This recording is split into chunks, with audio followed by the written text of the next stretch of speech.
कुछ समय पहले आपने एक चैनल में इंटरव्यू देते हुए कहा था, राजनगर पीएससी प्रभारी पर कुछ आरोप लगाया था उन्होंने। उसके बदले में प्रभारी डॉक्टर निरंजन जायसवाल ने पीसी के माध्यम से उन्होंने प्रतिक्रिया दी और उन्होंने कहा कि हम अशोक कुमार पर मानहानि का केस करेंगे और जरूरत पड़ी तो जिस चैनल पर आपने इंटरव्यू दिया था उस चैनल पर भी एफआईआर करेंगे। क्या कहना चाहेंगे आप? देखिए, निरंजन जायसवाल जो भी कुछ बोले हैं वो मैंने सुन लिया हूँ।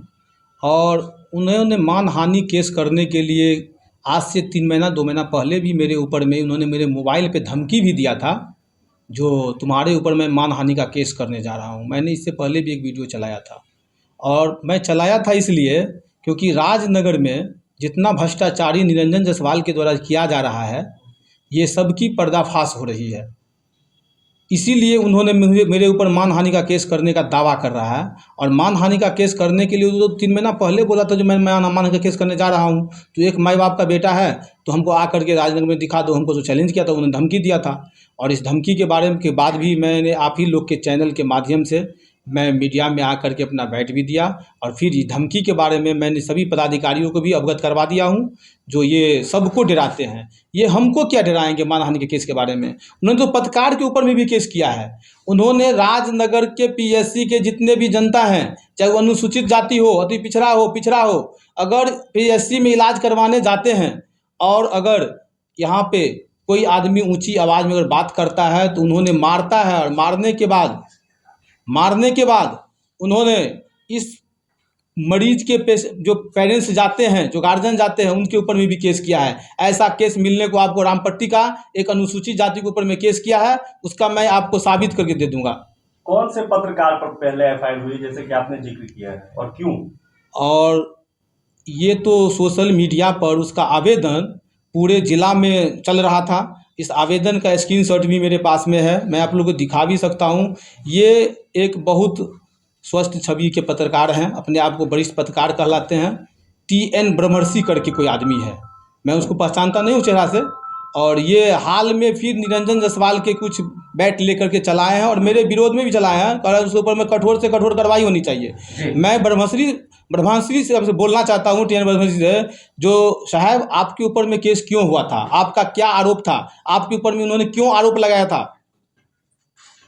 ये तेज नारायण ब्रह्मश्री करके कोई पत्रकार से जी, आपने किसी चैनल पर यह बैठ दिया था और वहां पे एक फोटो भी शेयर किया था कि निरंजन जायसवाल किसी नूरमर्सी नाम की JNM को केक लगा रहे हैं गाल पर, जिसके विपक्ष में उन्होंने ये प्रतिक्रियाएं दी हैं।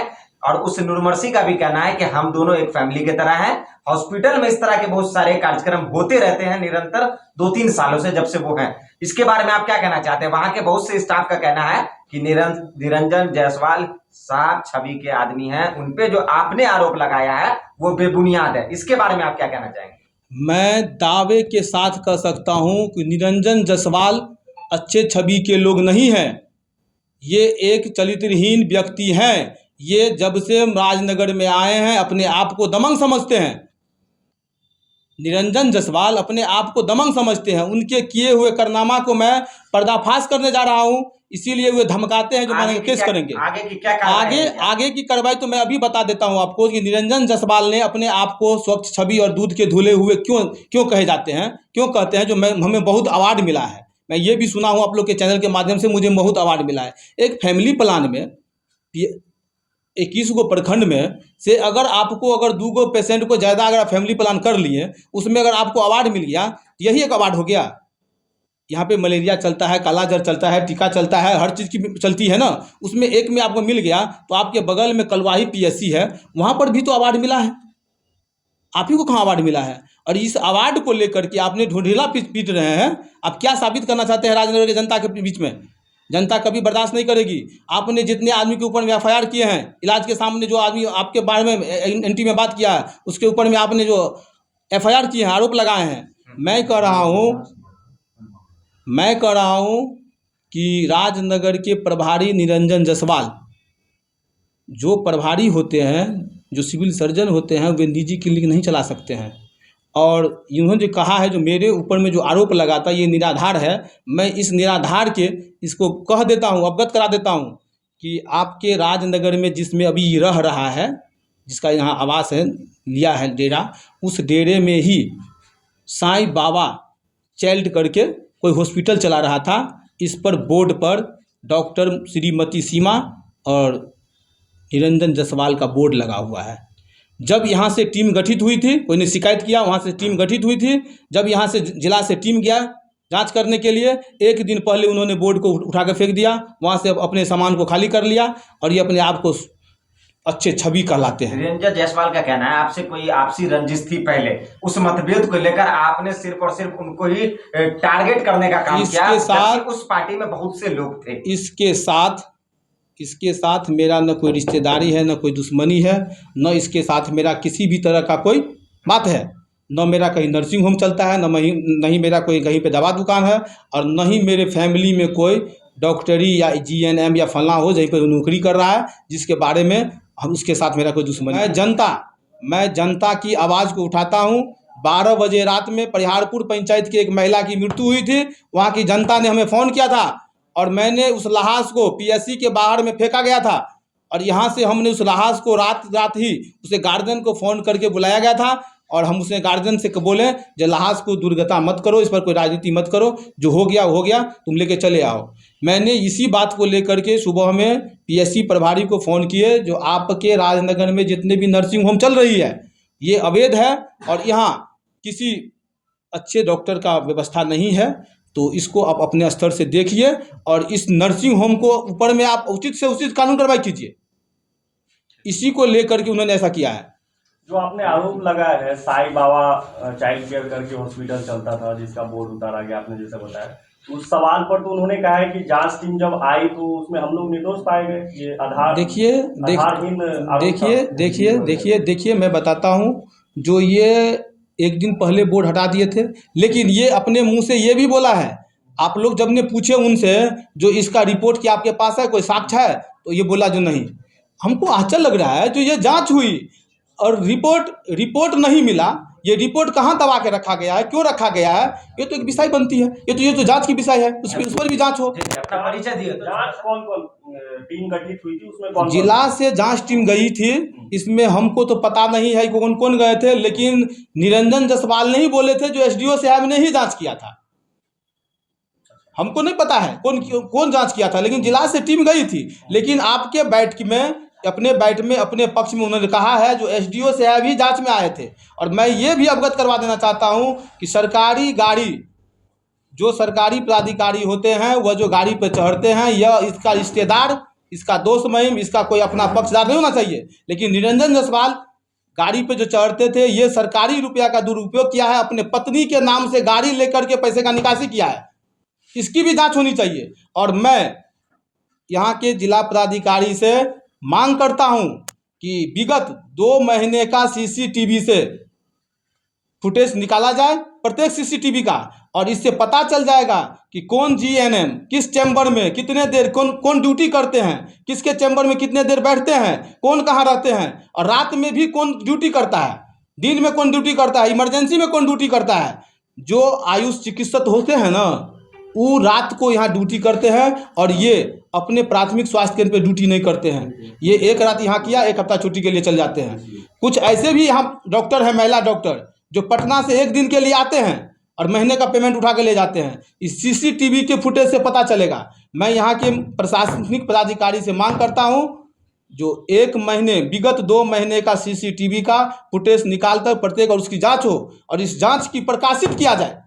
ये जांच हुई तो जांच में क्या निकला CCTV में। अगर ऐसे नहीं करते हैं तो बाध्य होकर कांग्रेस पार्टी सड़क जाम करेगी। और मैं ये भी कहना चाहता हूं कि ये गलत रुपया का जो निकासी किया गया है, जो एम्बुलेंस के ड्राइवर है उसी को गार्ड में नियुक्त करके उसका भी पैसा का उगाही किया गया है, निकासी किया गया है। मैं इसके ऊपर में बहुत जल्द परिवाद दायर करने जा रहा हूँ। निरंजन जायसवाल हमको मत धमकाएं, जो मैं बहुत अच्छे छवि के लोग हूँ, मेरा धूमहिल कर रहा है, मेरे छवि पे पड़ रहा है। ये छविहीन पहले से है, न कि उसका मैं कर रहा हूँ। अगर ये अच्छे होते तो ये वीडियो गाल पर केक लगाते हुए वीडियो नूर मर्सी नहीं लगाते स्टेटस पर। इसका स्टेटस का स्क्रीनशॉट है। परिचय। मेरा नाम राजीव शेखर झा हुआ, बिहार प्रदेश किसान कांग्रेस ज्वाइंट कोऑर्डिनेटर हूँ। कांग्रेस पीएससी का मामला जो खासकर ये देखा जा रहा है, जी। उनका जो ये आरोप लगा, वो कह रहे हैं कि ये मेरे ऊपर बेबुनियाद आरोप लगाए जा रहे हैं, इसको लेकर मैं मानहानि का केस करूंगा। साथ ही साथ जो है एक चैनल पर भी केस करने की, साइबर क्राइम में जाने की उन्होंने बात कही है। इसके बारे में आपका क्या कहना है? मेरा कहना यह है कि दिसंबर महीने की बात है और एक अवैध हॉस्पिटल चल रहा था, वो कोई हनुमान मंदिर वो अस्पताल के बगल में ही है, उस वाले गली में। उसके लिए मैंने सिविल सर्जन को आवेदन दिया, सिविल सर्जन से मुलाकात की, उनको दिया। उन्होंने बोला कि जांच टीम गठित कर रहे हैं और वो जांच टीम क्या रिपोर्ट दी पता नहीं। मैं हफ्ता दिन के बाद सिविल सर्जन साहब को फ़ोन किया कि सर क्या हुआ उसका, तो जांच टीम काम कर रही है। तो मैं बोला भारत सरकार की पंचवर्षीय योजना थोड़ी है कि अब जांच चल रही है, उसका कोई भी रिजल्ट नहीं आया, ना प्रकाशित हुआ कि क्या जांच हुई। मुझे लग रहा है कि सिविल सर्जन साहब का उन पे हाथ है। उसके बाद भी मैंने जनवरी में उनको जनवरी फरवरी में भी मैंने फ़ोन किया था सिविल सर्जन साहब को। एक पटना हॉस्पिटल के वहाँ पे भी बिना रजिस्टर्ड हॉस्पिटल है। ये लोग करते क्या है, पीएससी का जो पेशेंट आता है, डिलीवरी पेशेंट, उसको खास करके कहीं पे ट्रांसफ़र किए, वहाँ पे ऑपरेशन किया। और मतलब आपका ये आरोप है कि शिफ्ट कर दिया जाता है? शिफ्ट कर दिया जाता है। और अब मैं तो ये कहता हूँ कि वो रजिस्टर चेक किया जाए कि विगत जुलाई ऑनवर्ड कितने बच्चे डिलीवरी हुए जो सिजेरियन हुए, बिना सिजेरियन नॉर्मल हुए। यहाँ पे मैं रोकना चाहूंगा। उन्होंने कहा है उस वीडियो के अंदर कि मेरा टारगेट 9 CS यानी कि ऑपरेशन करने का है, लेकिन मार्च के महीने में मैंने 33 ऑपरेशन किया।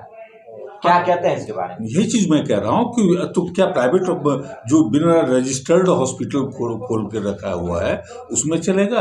वो रजिस्टर्ड, बिना रजिस्टर्ड हॉस्पिटल जो है, सो उसी के हॉस्पिटल पीएससी के NM ये सब अवैध रूप से चला रही है और उसके कारण ही होता है। जैसे पटना हॉस्पिटल के लिए मैंने बार बार फोन किया सिविल सर्जन साहब को कि आप जांच कीजिए। मैंने करीब 15 दिन पहले भी बोला था उनको, सिविल सर्जन साहब को, और सिविल सर्जन साहब बोले कि जांच चल रही है। बता नहीं भारत सरकार की पंचवर्षीय ये सरकार जो वर्तमान सरकार है, वर्तमान सरकार में ऐसे ही सारे काम हो रहे हैं, जांच चल रही है। लेकिन कांग्रेस पार्टी में आप हैं, बुजुर्ग हैं, आपके पास काफी ज्यादा तजुर्बा है, तो ये बताइए कब तक ये बड़े बड़े नेताओं या फिर जो है अधिकारियों के द्वारा पत्रकारों को धमकी देने का सिलसिला चलता रहेगा? ये चीज तो आप जो कह रहे हैं पत्रकारों को धमकी, पत्रकार तो नेशनल लेवल पे देख रहे हैं, पत्रकार अगर प्रश्न कर लेता है सरकार से तो वो जेल में बंद कर दिया जाता है। तो ये तो एक स्वाभाविक प्रक्रिया हो गई सरकार से आप उम्मीद, पत्रकार सेफ्टी की, जो भी सरकार से प्रश्न करता है उसकी सेफ्टी नहीं है, वो पत्रकार जेल जाएगा। अभी जैसे आपने बताया निरंजन जायसवाल जी, अब उन पे प्रश्न उठता है तो वो धमकी देते हैं कि मैं ये करूंगा, मानहानि का केस करूंगा। भाई करिए, आप स्वतंत्र हैं। मेरा भी अभियोग लगाना, मैं भी स्वतंत्र हूँ, इसलिए क्योंकि अब मैं जो गलत देखता हूँ तो मैं बोलता हूँ। हम लोग बोलेंगे, कांग्रेस पार्टी बोलेगी उसके लिए। अब मैं बोलता हूँ, अगर वो दूध के धुले हुए हैं तो वो चाहे तो अपने आप को रिप्रेजेंट करे मीडिया के बीच में, बताएं कि मैं दूध का धुला हुआ हूँ, लेकिन वो ऐसा कर नहीं रहे। तो अंत में इस प्रेस कॉन्फ्रेंस के जरिए हम सभी चैनल के माध्यम से बिहार मधुबनी के प्रशासन और यहाँ की जो व्यवस्था है, क्या आप मांग करते हैं? मैं जिलाधिकारी से मांग करता हूं कि राजनगर प्रखंड के पीएससी के डॉक्टर निरंजन जायसवाल जी के खिलाफ जांच होनी चाहिए और कम से कम जुलाई ऑनवर्ड कितने क्या काम हुआ है उसके वहाँ का CCTV फुटेज भी होना चाहिए, उसको जांच किया जाए।